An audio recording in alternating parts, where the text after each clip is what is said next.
Hey beautiful people, welcome to Wilder Path Farm. Here we're located in northern Canada where we do homesteading, gardening, and everything in between. Let's talk about what it's like to own animals, especially livestock.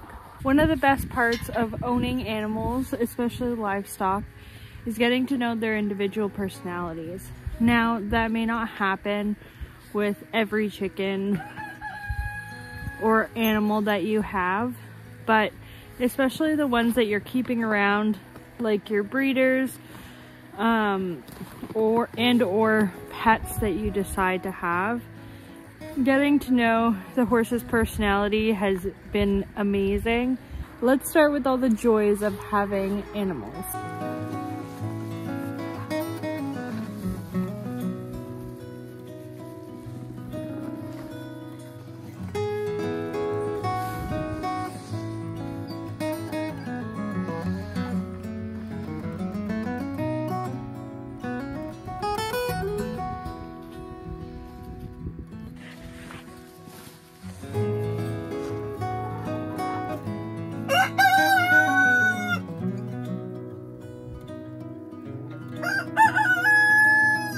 Having multiple different types of livestock for different reasons makes me very, very grateful. Now, every animal on this homestead has a different purpose, and they all are very different reasons.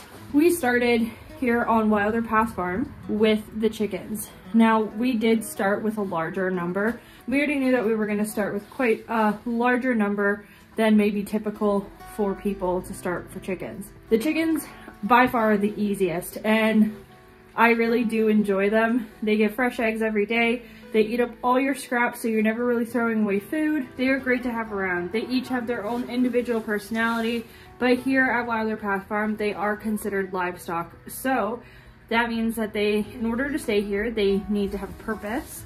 So their purpose is creating eggs for the farm. One of the downfalls of having chickens is laying hens will only lay for a certain amount of time, and they are only going to lay so many eggs within their lifetime. So it's very important, especially if you're looking at production, sustainability, that you have a plan for those chickens once they come out of their egg laying phase. And if you're going to replace them, having that plan as well, if you're going to hatch your own or buy more, or however you're going to do it. Very windy out today.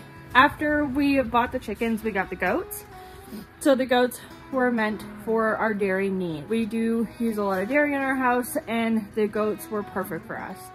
Although we weren't entirely ready to bring cattle on this farm, and that is a goal for the future, the goats were the perfect in-between. We also have a lot of woods and brush that needs to be cleared out, so they are our mower plan of how to clear more pasture for the potential cattle in the future, and our horses as well. The goats not only provide us milk, they provide us a lot of manure. So the chickens, horses, and goats all provide a lot of manure for the farm. And if you have seen any of my other videos, I garden quite a bit. Gardening is something I'm super passionate about. So in order to have a sustainable garden and not have to buy compost every year, well, I would need fertilizer. So having the chicken manure, which is hot manure, the goat manure, which is typically more of a cooler manure, gives nutrients back into the soil. So definitely the chickens and the goats do provide a lot for this homestead. They provide a lot of manure. When these girls are in milk, they provide their dairy. They will give us kids in the spring. And the chickens provide fresh eggs daily. With their manure, they are great at helping us sustain our homestead in an economical, friendly way. So after we got the goats, we got the horses. Now, of course, if you've seen any of my other videos, Amora came first and then Honey came a month later. Now, they are for a different purpose. Although they don't produce anything like milk or eggs that we would be eating, they do produce a lot of manure that is very helpful for the garden, which is amazing. They provide Nev and I with a lot of companionship, which I think every homestead needs at least one thing where it's more of a companion versus only having animals that only produce and you're just kind of going in a cycle.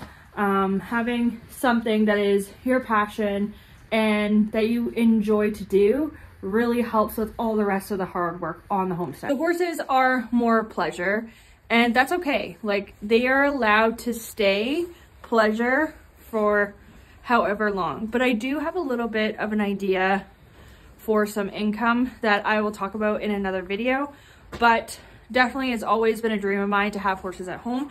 So that was first and foremost. So yeah, the horses are for pleasure, and that's okay. That's how they're mostly gonna stay. They are giving manure for the garden, so they are producing something for the farm, which is really good. So yeah, there's a lot of positives for having animals and livestock on your property. Not only companionship, manure and nitrogen for the garden, animals to help regrow areas like our meat birds this past summer. This past summer we did raise 50 meat birds, and that was a journey within itself, but they did so much for the farm. Not only did they make a lot of meat to fill our freezer, they also grew us grass. Now we decided to put our meat birds on grass, and we were moving them daily. We were throwing the food on the ground, and they were able to scratch around, eat the bugs, eat what would, I guess, maybe be grass or dead grass. They were able, with their manure and scratching, to give us proper green grass, and places that did not grow grass now do. I mean, when it's not winter. But yeah, there's definitely a lot of positives that animals can provide your homestead. Meat birds, laying hens, dairy animals, as well as pleasure animals. They probably go on and on about how our animals have helped our homestead in so many different ways. Just some of the quick points. The chickens provide us fresh eggs daily, as well as I sell a couple dozen per week to help offset the cost of their feed. The goats provide milk when in milk, and they're going to provide kids in the spring, and then they will be in milk to give us sustainable raw milk that I cannot buy at the grocery store, milk that I can turn into soap and cheeses and many other things. Both the chickens and the goats provide manure for the garden, which makes it grow lush and amazing. The horses provide amazing companionship, keep me physically active, and are potentially going to be a new income stream for Wilder Path Farm. They also provide manure that helps put nutrients back into the soil that grows us more and more food during the gardening season. The meat birds were amazing, and they grew us grass where grass did not grow, so that was absolutely amazing as well. Now let's go over some of the negatives of having livestock. One of the first ones is definitely rain or shine, freezing cold like it is today, windy, snowing, it doesn't matter. They need to be taken care of, and their needs need to be met. All of our animals cost money to own, whether that's within feed, time, equipment, fencing, water. That can also be a challenge for many people. I know that here at Wilder Path Farm, we don't have a lot of pasture land. We are creating it, but that will take time. So having animals such as the goats and horses who do need pasture is definitely going to be a challenge, but that's why we're here. We're here to build our homestead and create it from the bottom up and regenerate the land that may not be as fertile as it could be. Another challenge that everyone definitely faces, the animal's well-being. Where there's livestock, there's dead stock, and unfortunately that's just how it is. There are some things that you just cannot prevent, no matter how hard you work. It never feels great losing an animal. Being preventative does take a lot of forethought, but it is something that is a challenge on the homestead with livestock. With horses, they are accident prone, and goats are tending to always get into something. So it's really good to be on top of all the maintenance that is required, as well as looking for ways that you can improve maybe their fencing, their feed program, and making their habitat as hospitable and safe as possible. Another big thing is it's very hard to leave. Now, I personally don't want to leave the homestead, but if I were to need to, it would take a lot of foreplanning and thought into leaving. Now, I have livestock that needs to be tended to daily. If you just have chickens, you can give them food and water and you're all good. But whereas goats need to be fed daily and watered, and so do the horses. And when they're in milk, they'll need to be milked. as well, that's something that you have to take into consideration. So the challenge being, are you willing to not vacation as often? Are you willing to get this animal and be home with it more often? You could even hire someone or have someone come and take care of them for you. These are all things that you have to account for. Challenges are different for everyone, and I think that for me, not being able to freely leave as I please without putting some forethought into it is not the biggest deal to me, but it may be to you. So maybe just something to think about. So the challenges being, they're expensive. You have to take care of them rain or shine, not being able to leave so freely. And lastly, you're working with an animal who has its own personality and its own brain. So especially with the horses, they pick up on how you're feeling. So if they're not reacting the right way, it's probably because I'm off in some way. So checking in with myself and making sure that my emotions are in check in order to take care of everyone else is really important. I definitely want to mention one more thing.